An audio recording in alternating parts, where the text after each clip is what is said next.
د ملي دفاع وزیر ستر جنرال مولوي محمد یعقوب مجاهد له طلونیو سره په یوه ځانګړې مرکه کې له پاکستان سره وروستیو نښتو ته په اشارې سره ویلي چې اسلامي امارات پر چا یرغل نه دی کړی بلکې یوازې له خپلې خاورې او ولس څخه کلکه او بریالۍ دفاع کړې ده.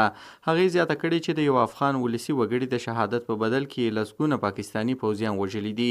دفاع وزیر همداراز ټینګار کړی چې د اسلامي امارات د ډیپلوماسۍ دروازې لا هم پرانیستې دي، خو که جګړه هر څومره اوږدیږي افغانستان پوره چمتووالی لري. د مولوي محمد یعقوب مجاهد په وینا افغانستان نه غواړي چې نور مشکلات جوړ شي، خو که بیا هم هڅه کیږي چې کابل نام نشي نو اسلام آباد به حتمی نام نه کیږي. نوموړي په دغه مرکه کې د افغانستان او پاکستان ترمنځ د تیرو مذاکراتو په اړه د یوې پوښتنې په جواب کې دا هم وویل چې اسلام آباد نه غواړي چې افغانستان خپلواک بهرنی سیاست ولري او دوی غواړي چې تل افغانستان محتاج وساتي. دفاع وزیر مولوي محمد یعقوب مجاهد همداراز ویلي چې د پاکستان دغه سوچ تش خیال دی او اسلامي امارات هڅې پیل کړي ترڅو افغانستان پر خپلو پښو ودروي.